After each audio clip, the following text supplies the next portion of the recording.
Hi folks, it's Andy and welcome to this week's Kendo analysis video. I hope you're having a great week and I hope you watched the Kendo rant yesterday. It was a really great one. So if you haven't seen yesterday's Kendo rant, go and watch that.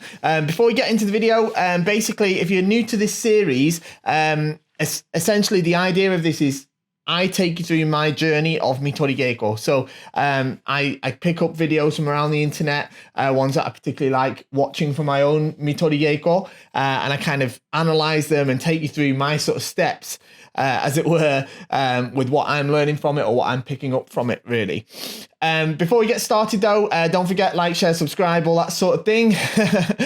Join the Kendo Show Early Access group. There's a link in the description down below. And if you do like this video, if you like the videos that I put out, whether it's here in these analysis videos, if it's Kendo rant, or any of the other stuff that we do, don't forget to do your Kendo shopping at KendoStar.com. I'm sure it says it on the screen somewhere. So yeah, I say it in every video. As I've said before, I'm sure you wouldn't be watching all of these free wonderful videos and not shopping there anyway, right? So let's let's crack right on. So this video is from one of my favorite YouTube channels, SW Kendo. It's really great how he puts these kind of compilation videos together and puts them out. This one's going to be from the World Championships, the last World Championships, the 17th World Championships that was held in Korea. We're going to look at the highlights from the men's team final. Bit of a controversial match. But I thought it'd be interesting to watch anyway. It's not a super long video. He's picked up some key points from it that I think would be quite nice to look at. So let's get right on with the Senpo match. If I can get my words out properly. So separating from Tsubazeri. Wow, brilliant. Great men straight away from our Korean player. So just as the Japanese player there was starting to, let's go back, starting to separate. This is a little bit of an odd timing, I think, for the Japanese player. It's a great opportunity seized by the Korean player, because in Japan, normally you have to pretty much separate all the way out before you make your next attack. But he set that up really, really nicely. I really like how he made a kind of two-step attack, if you saw that. Just rewind it a bit so we can watch it in. There we go. Let's watch it in slow motion. They start to separate here. And the Korean player on this side. He makes a feint this way that kind of puts the Japanese player on the back foot straight away, but immediately seizes the chance to kind of take advantage of that hole in his defense. Great Menippon. So same players again. Wow, okay, this is a really great Ippon. Really great Ippon from separating from Tsubazeri. Let's slow this one down as well. So what I really want you to watch here, okay, this is a really great opportunity. So the Japanese player steps back here. Oops, I pressed the wrong button there. Steps back here. He starts stepping backwards. Starts stepping backwards to separate. But now look at his left foot here. It's primed and ready to go. This is a very difficult aspect of footwork that separates the really successful competitors from the not so successful ones. Lots of people here would relax their feet. They'd have to prepare them again before they make a strike. But our Japanese player here doesn't need to do that. He's immediately ready to strike here. He starts to take the sen. He's started to move forward for his attack now. So he's taken the sen, taking that initiative there. And he makes a great men's strike in a very, very small time frame of an opportunity. So really great Ippon there as well. Kind of they separate like that, and then he kind of goes back in there, takes that initiative, and bam, for that Devana men. Wonderful. Oh, we get a slow motion version as well. See? So he goes back and men. All backed up with that excellent footwork. So nice attempt for Kaishido here from the Korean player, but it's difficult for him to get Ippon because it's actually the Japanese player who's probably got a bit too much of a wide stance here to make it a good men's strike, I think. But if we slow this down here, it's actually a Japanese player here that starts to take the initiative, and the Korean player is sort of waiting, and he came very close to being struck on the men there because of that, and then he makes this sort of Kaishido. It's nice timing, but it wasn't his Kaishido. It was a response to the opponent's semi and attack. So that's why I believe it probably wasn't quite good enough for Ippon.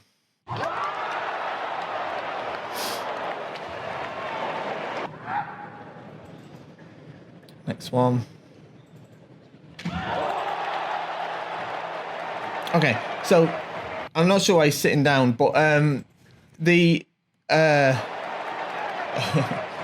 yeah, I'm not sure why he needs to sit down like that. But here, look, he clearly hits the men. That's true. But in Japanese Kendo, striking from this position isn't generally considered yuko datotsu, because it's not considered a kind of a fair opportunity. When you're separating from Tsubazeriai, you have to separate to at least Isoku Ito. But actually, they're trying to encourage now you have to separate actually out to Toma before re-engaging again. If you don't attempt the Hikiwaza from the Tsubazeriai position. So this kind of halfway distance and then striking and going forward, in Japanese Kendo is generally not considered valid. So even though he makes he makes a clear strike to the men, it's not made at what's considered a correct opportunity. I'm not going to go into why that is and why it isn't. It just the fact is in Japanese Kendo that's just the way it is. So I think that's the reason why it wasn't awarded in this case. Like that. So yeah. Okay, so on to the Jihol now. Well, that was a good chance for men. Good chance for men. A little bit odd in terms of the direction, but he made a good strike, I think. You know, but you know, I'm not sure if it really connected so great, which is probably why they didn't give it Ippon. But nice chance, nice try for it, certainly.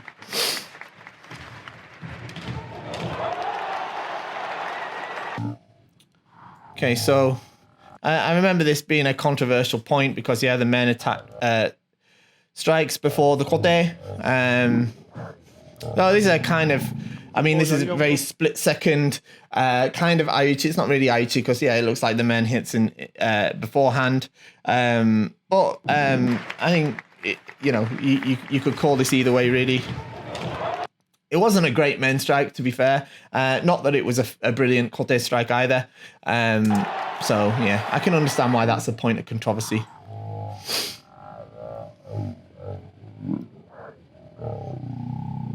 연령으로 봐서나 조건으로 봐서 마지막 aggressive to Tsubazeriai. 마지막 경기라고 봤을 때 꼭 우승하고 마지막 장식을 멋지게 했으면 하는. Oh wow! Now that was a fantastic man. That was a fantastic man.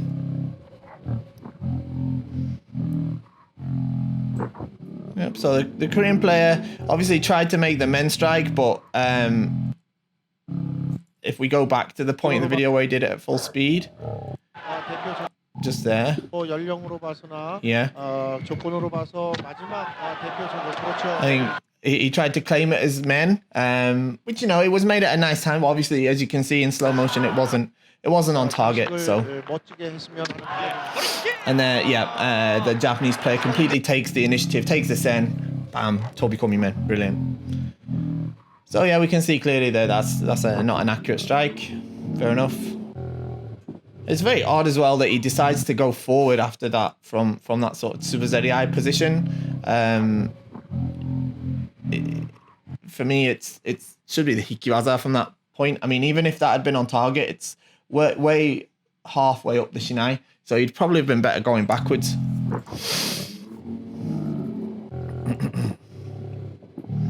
Well, already we can see the Japanese player starting to apply the pressure, starting to come forward, starting to take the scent, and there he is. He's already on the way now. And the Korean player is just half a step behind. Perfect men. Brilliant. 다시 중앙. So now we're on to Hookshaw. 자, 가다 놓고 So nice, clean, basic Hikimen. Good strike for Hikimen. Let's watch it again. Super slow motion. So here, you see how the center is open? The center is open on the Korean player. I don't think he's got his footwork locked in either. So the Japanese player is just taking advantage of that split second in between his kind of actions to make that very sharp, small, but accurate Hikimen. I think of the previous match, the previous Korean player that he missed, he hit the shoulder. If he opted for a waza more like this, he probably would have been a bit more successful. A nice Hikimen. 머리. 머리치기. 그쵸. So man, and yeah, looks good. Good chance for men. The kote wasn't able to be made at the right opportunity. He was just a bit too late to try for the degote. And the Korean player did the excellent attempt for men. I don't think it was perfectly on target, but I think that's, you know, fair to overlook that in this case because it was a really great chance for men. He definitely took the initiative. I think you can see that here. Yeah, see how it's actually the Korean player that's starting this interaction and the Japanese player is sort of reacting to it, and that's why you can't make that accurate kote strike.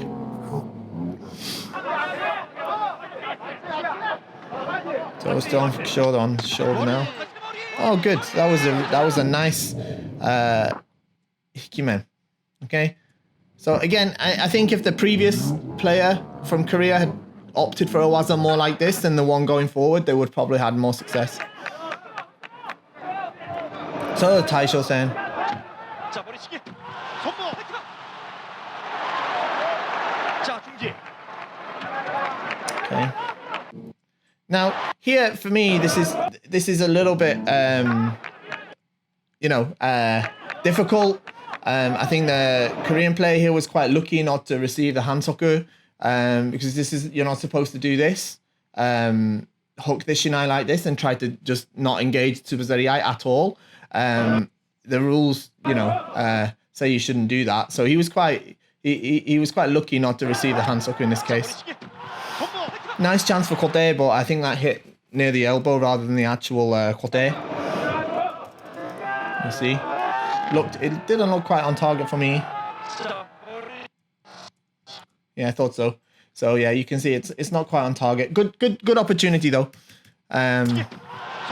But I think it doesn't help that he was doing the kind of unfair tsubazariai beforehand. Doesn't kind of help his case. Yeah, you can see it was on the above the elbow actually. You know, you can get away with it. The kote is slightly off target if it's below the elbow, but when it's above the elbow, it's a little bit harder to justify. Oh, again, the thing is, these guys, they move extremely fast. They've got very sharp and strong fumikomi, so it sounds very powerful when they make a strike. But like this man, when you watch this man in full speed, everybody in the arena is, whoa, that was man kind of thing. And, lots of people surprised that this wasn't men, and it does look like it almost is men. But again, when you watch it back in replay, you can see it doesn't quite make contact. So very, very well judged by the Shimpan there. Very good job. Again, it's the same sort of thing. He's not engaging with tsubazariai. The Japanese player is trying to engage with tsubazariai, but instead the Korean player is just trying to escape from tsubazariai or hooking the shinai. Really, this is the hansoku for the Korean player. So well done to get away with that, really. This is actually, it wasn't quite on camera either where, and again, although he makes a strike, yeah, he's doing it from a place of actually the incorrect Subazeri, so that's why you can't judge that as valid. I'm not sure at which point they call Yame there, but he's also quite lucky to not be given Jogai here, because actually this could be counted as outside the court. So I don't recall if he was given a penalty for that or not, but they would have been justified in giving him one there.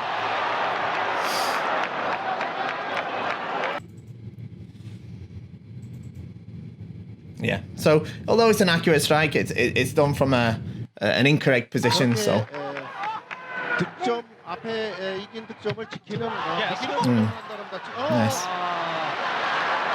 네, 지금도 Kote Kaishimen from the Japanese player, a very wide stance as well. I mean, I think he was risking it there. Well, he's playing very defensively, but that's a clear men's strike. Okay, very unlike the previous one from the Korean player. Both of them look very fast. It's very hard to distinguish between the two, which one is Ippon and which one is not. This one's making clear connection with the Menbuton. Fantastic Ippon there. Very, very well judged by the referees. Very well judged by the referees. It's very hard to distinguish those two Ippon, right? I wouldn't like to be in their position. Okay, so he returns with the strike. So this is similar to this kind of strike that I said before. This is from an unusual sort of Subazeri position, but this time they decided to award it. Oh, actually, no. If I watch it again, see, the first strike, not so much. The first strike he takes from this really hooked position. And then the next one is from a more orthodox position. So that's why it could be considered Yuko. So fair enough. Nice Hikimen. A nice chance for Hikimen. Okay, nice chance for Kote there from the Japanese player.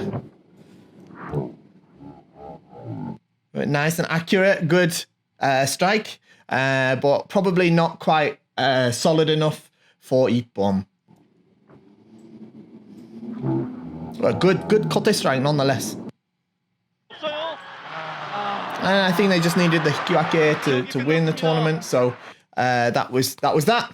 Okay, so that's the end of it. Okay, so yeah, quite a controversial Shiai overall. I'm not sure why it drew up so much controversy. I think if you slow it down, look at it like this. I have been accused in the past of like being biased towards the Japanese. I don't think I necessarily am. Maybe I am. I'm not so sure. I did live in Japan for a long time, and I do have a very close affinity to the Japanese style. I actually know some of the players personally, so yeah, that it's potential. I'm not going to say that I'm a human after all, but I think looking at this logically, yeah, of course. The Korean players made some good points. They also missed out on some that were potentially unfortunate. The ones that they seem to feel like they were missed out on, though, a lot of them seem to be, inaccurate or stuff like that. Same for the other side too. So I think it was a kind of even in terms of that. I think the referees did an absolutely amazing job. Some of those points are very, very difficult to call correctly, and I think they did a great job in doing so. I don't think there's any way I would criticize those guys. I certainly wouldn't like to be stood in their shoes refereeing that match. But yeah, great Shiai, very much enjoyed. What did you think? Let me know in the comments down below what you thought. And yeah, don't forget, like, share, subscribe, shop at KendoStar, and I'll see you all next time.